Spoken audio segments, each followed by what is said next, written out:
On today's episode of Outlook TV, IDS West, Design for Success. AIDS Walk Toronto, walking for a great cause. Fringe Festival, some queer shows not to forget. And much, much more. Hello and welcome to Outlook TV. I'm Rebecca Wyman. And I'm Dan Doomshaw.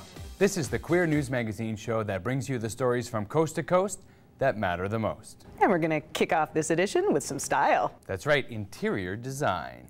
We sent Angus Pratt to check out all the latest news. That's right, because there's a show, and those who know have got to go. We're here at IDS West at the Vancouver Convention Center. Let's go check out the party. This is the opening night party tonight, and the opening night party is really a celebration of design. It's kind of the kickoff to the show, and really we're trying to show people and the general public as well that interior design, I mean fashion design, interior design, industrial design, all types of design, they really all tie in together. So we have fashion elements such as Men's Fashion Week. We also have some performance art tonight, and of course we have all the eye candy in front of you.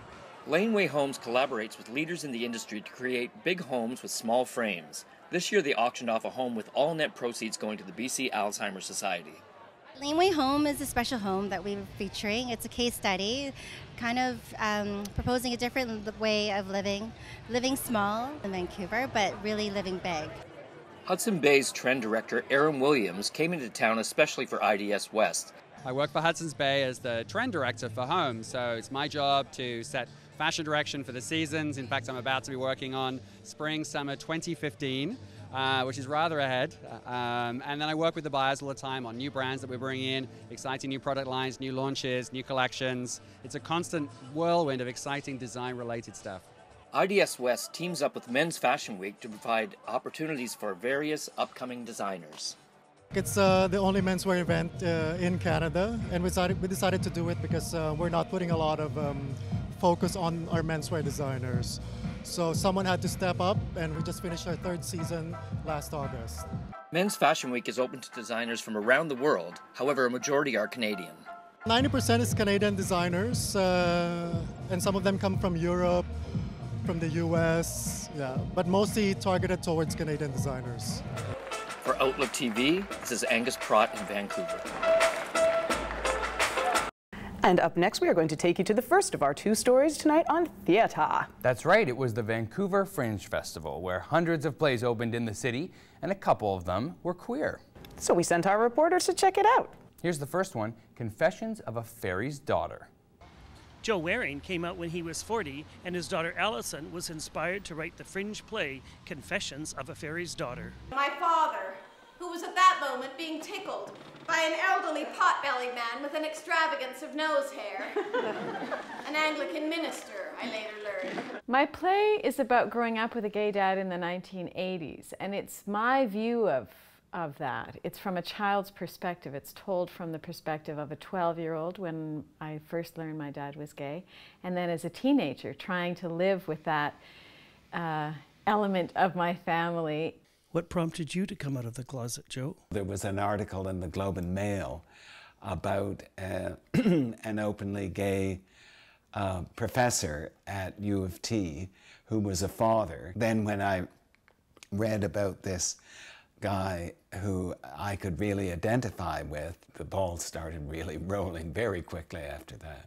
I was probably 13 when my parents separated, and I would live most of the time with my mom, and then I would go to see my dad on the weekends. At the end of the weekend, I would fold that life up, and it was like then going back into the closet, because in those days, and today, depending on where you live, as the parent came out, the child went in, because there's no place to be out when you're in high school in Peterborough, Ontario in the 1980s. So I would then just invent stories that I was going to tell my friends about why I was in Toronto, who my dad lived with, what did we do. I wanted all of my children to see a positive side of gay life and to meet my friends. I was quietly astonished that my dad would know what to say to a man wearing high heels who looked like a Christmas tree and said toodaloo. I took her to a restaurant in the gay area, and that was quite successful. She quite enjoyed that and had fun. In the book, there are 4 sections: the way I saw it, which is my perspective; the way he saw it, which is my dad's coming out story in his own words, using excerpts from his journals and letters of the time and clippings of newspapers and magazines of the time; and then my mother's story in her own words, and then a small section called The Way We See It Now. I've got Alison's book to get the full story. This is Gary at the Couch for Outlook TV. And now we're going to wing our way across the country to Toronto and check in with Gorgeous. That's right. We'll find out if those boots were made for walking at the AIDS Walk across Canada. It's absolutely gorgeous. The big day is here, September 22nd, the 25th anniversary of the Scotiabank AIDS Walk for Life. We'll be speaking with the chair, Sean Prue, as well as a representative from Scotiabank and lots more coming up here on Outlook TV.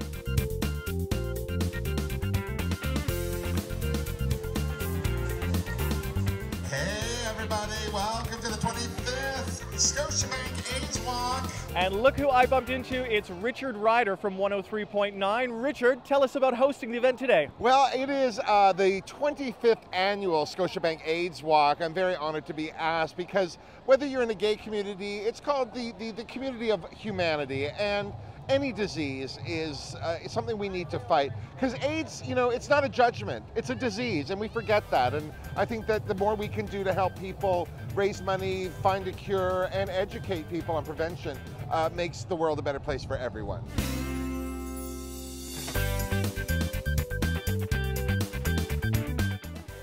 For us, it's really about fighting the stigma, creating awareness, supporting the communities we live in and the organizations that do such tremendous work in fighting this illness, and creating education and awareness. There's still a big job to be done on that very one front.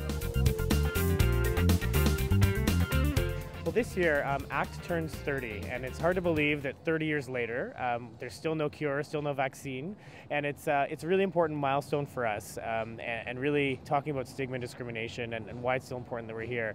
And this year we're celebrating the 25th year of the AIDS Walk here in Toronto, our largest annual fundraiser and an important part of our financial picture. And volunteers actually are the core of what we do. Back in 1983, ACT was started by a group of volunteers who held a press conference saying we needed to do something about this crisis in the 80s. And now ACT offers programs and services for those living with, affected by, and at risk for HIV/AIDS. And that means things like counseling, case management, social support services, employment services, as well as all the outreach work that we do in the community. We distribute over 300,000 condoms and safe sex kits across the city every year to help stop the spread of HIV.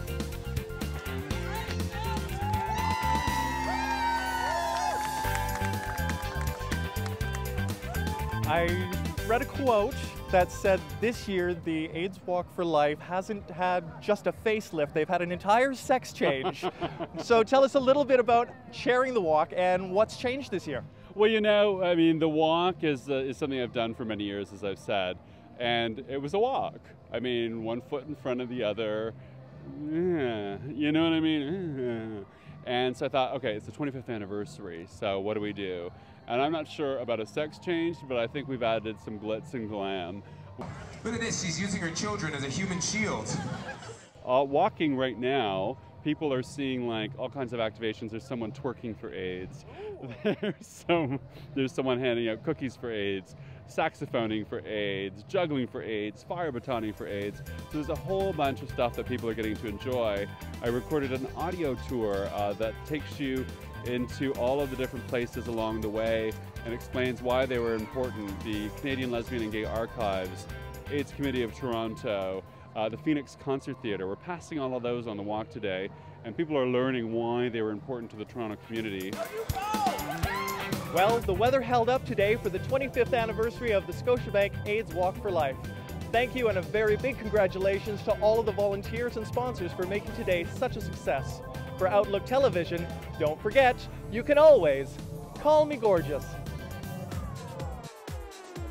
Dr. Julio Montaner, a world-renowned leading AIDS researcher and director for the BC Centre for Excellence in HIV and AIDS, was involved in the battle against the AIDS virus since 1981.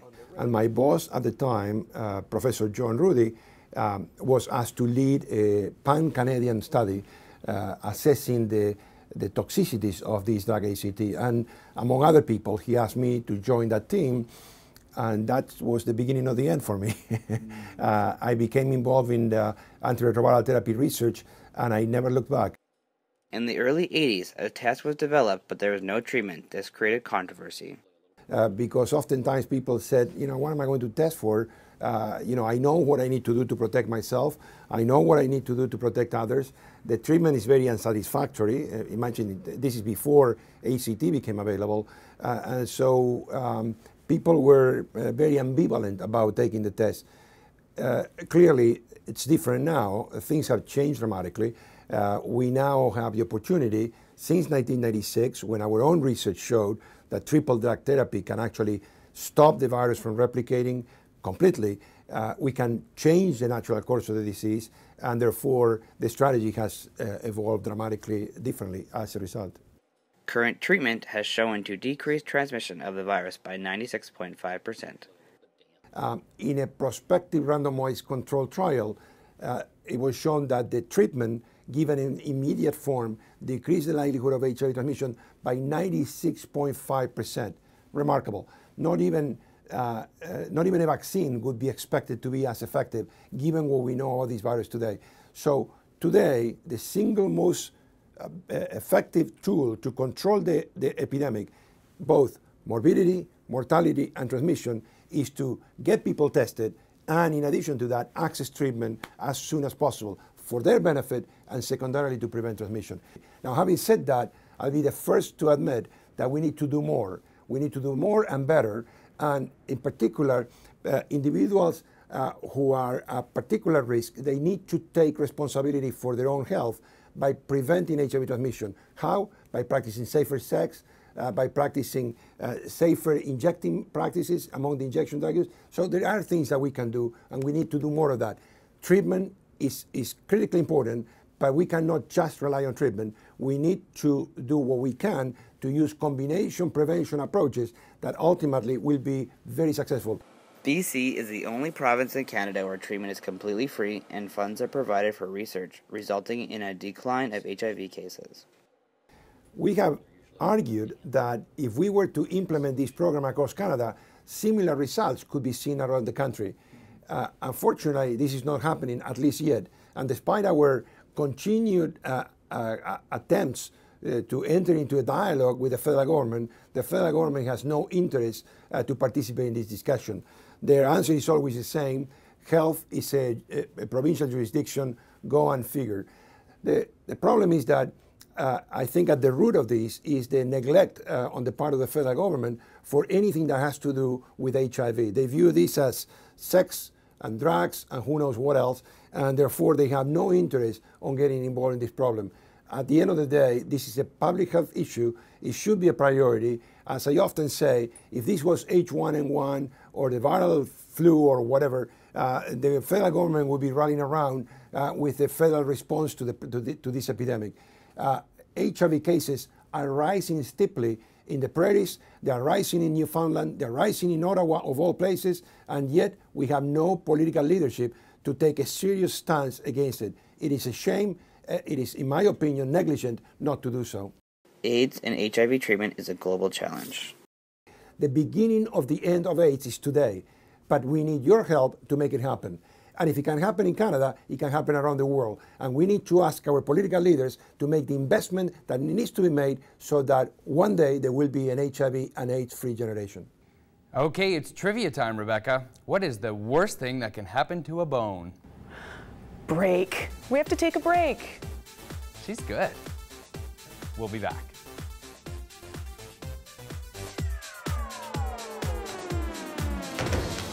Hey, Roscoe, sure? Yeah, sure.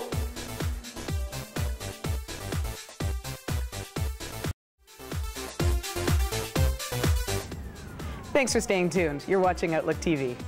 For this next story, Rebecca, we need a reporter who can dance. Dance. A dancing report. Oh, Trevor. Great. Let's send him to the Lux dance auditions. Perfect. He's professionally trained. He'll fit right in.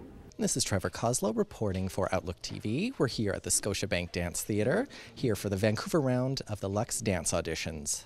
Let's see who makes the cut.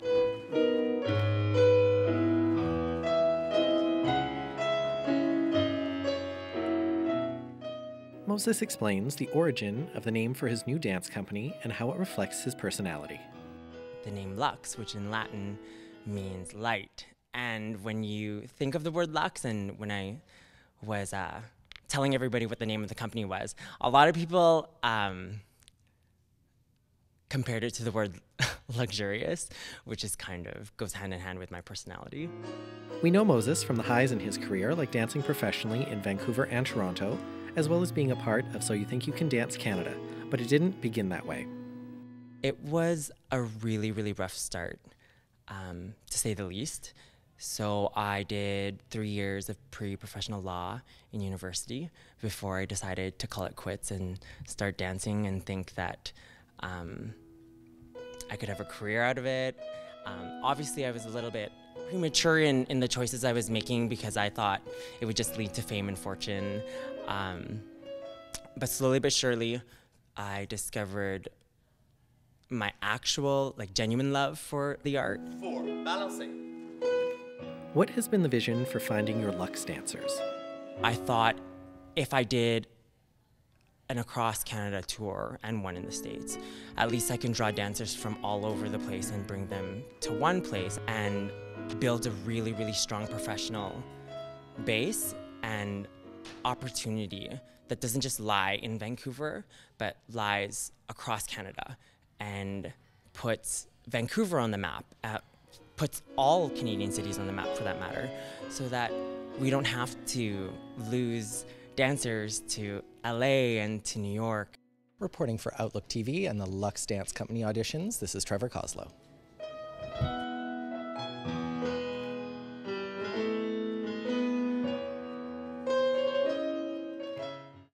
And up now is our second story about the theatre.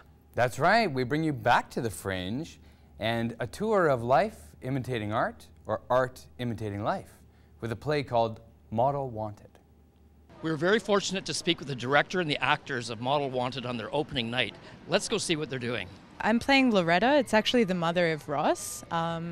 She's a single mother. Her husband has left her. She's trying to balance making money and raising this child and creating a good home for him, basically. I play Joy, and she is a badass pot-smoking lesbian, and she is the boarder at their house, the main character's house. So she comes in, and she's kind of a curveball in this kid's life, and he befriends her and even has a bit of a crush on her, and there's some sexual tension there. Listen, I better get back. I'm not.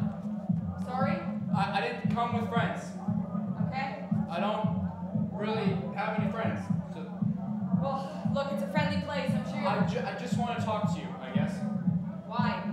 I don't know. You moved out? Yeah, things weren't really working. How come? Well, fuck. What? Why do you think, kid? Could you tell us a little bit about your role in the show tonight and what we can expect to see? Yeah, I played Jordan, who is the photographer who advertises for the model. And it's a really, really interesting role to be playing because his motives are a little suspect, and it's interesting to be sort of walking the line between someone who is who's treating this kid a little inappropriately perhaps, but who winds up getting punished for it in ways that are not proportional. I play Ross, and Ross is a 17-year-old kid who I think is kind of an everyman in some way. He is a murderer, and by the end of the show he does murder somebody with a pair of scissors in a really brutal and scary way, but I think that he's a product of a lot of influences. A lot of people come into his life in this week that over the course of a week he ends up being pushed to a breaking point, and that has things to do with his economic situation and some heartache and some shame over his sexuality. I kissed him. I kissed him before. Oh. I wrote the play just curious as to what could go into a 17-year-old boy doing such a heinous thing, and I believe in theater. I love theater that doesn't judge its characters, and so I ended up writing the play from the assailant's point of view. So, you know, my imagination meets a really gruesome, really crazy, curious story. For Outlook TV, this is Angus Pratt in Vancouver. Well, darn, we're going to have to take another break now. But stay right there, because when we come back, we're hitting the gas. So come back.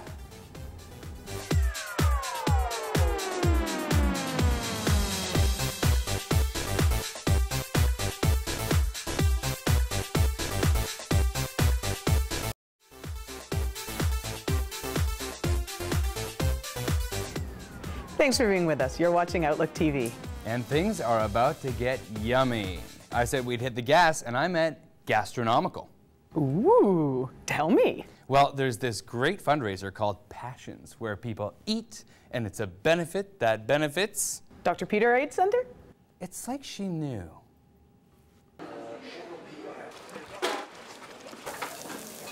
It's another day and another gala, and this one is one of the best in town, known as the best small gala in the city of Vancouver. This is Passions, the 10th anniversary at the Dr. Peter Center. $500. Who will give me $600? How important is this event to you, and what does it mean to your son's legacy? It's just amazing. It's the 10th Passion event, and they just get better. It's wonderful. Nathan throws a heck of a party. Peter would love it.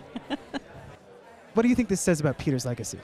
Well, you know, Peter always loved a good party, and the Passions event is one of the best of the season. It's a wonderful event. It brings community together, and that's what all the Dr. Peter Center has all been about, is support from the community right from day one, and it continues in the Passions event. Passions is considered one of the top small galas of the year, but for people who haven't had the chance to come and try this event, what can they expect? We have 24 of the top chefs and restaurants, 300 guests, and it started 10 years ago with 9 chefs and 100 people, and it's grown. Probably going to be a banner year for you because you're going to be hitting a certain milestone. It's the 10th year, and we hope to hit the $1 million mark since we first started. On a night like tonight, what does $1 million mean to the Dr. Peter Center over 10 years? We need to raise $1 million a year at the Dr. Peter Center to keep the doors open and provide nutritious food and care. Why are you here tonight at Dr. Peter Center's Passions? Well, first of all, to celebrate an amazing event in its 10th year for a wonderful cause, the Dr. Peter Center, and also because this is one of the top food and wine events of the year, in my opinion. I think it's a fabulous gathering of local chefs. Some of the top restaurants in the city are represented here, wineries, mixologists, you've got it all, the bakeries. It's a start-to-finish fantastic foodie extravaganza. What are you making for us this evening? I have a grilled octopus salad served with green mango and some lemongrass and kaffir lime leaves. We are making a grilled prosciutto with fresh heirloom tomatoes and fresh peaches, basil oil, and fresh basil. Our dish is a smoked seashell sturgeon. We turn it into a custard, and we serve it with the caviar from that sturgeon, which is Northern Divine caviar. I'm very excited because Passions has reached its $1 million goal. After 10 years, that means that many more meals for people dealing with HIV and AIDS. For Outlook TV, this is Stephen Shelley. Well, this show really is all about the theater, isn't it? Yes, let's switch things up and go to a movie. Okay, a movie. Gary Wolfader sat down with a filmmaker who has recently won many awards for her new film, Bill Please. Jessica Hance scored a hat trick at this year's Queer Film Festival, winning 3 awards. We talked to the young filmmaker about her experience. It was like the queer Oscars for me because it was totally unexpected. I was really surprised. Like I didn't even know at first if I was going to get into the festival, and to have won the awards, it was just overwhelming. Oh. Seriously? Real mature. You can get the next one. Bill Please came out of a lunch date with a really good friend. The bill came after the lunch, and she grabbed the bill without me noticing it, and I was talking mid-sentence. I stopped her. I'm like, hey, give me that. Why are you paying for the bill? How about you just buy me a drink later?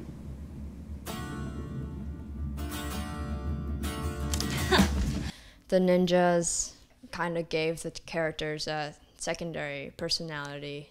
Chinese zombies, because they have their own characteristic. They jump without bending their knees, with their hands out straight at the front. Jessica, what does it take to be a filmmaker?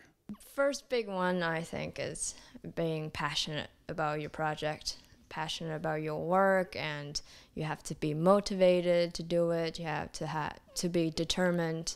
Are there many women in the film industry? There's a lack of female presence in the industry itself. So I would like to see more women taking on more key roles, maybe like director, producer, and writer. What are your future plans? I really want to finish a documentary that I've already started, and maybe in the future I would like to write a mini-series and produce and direct it.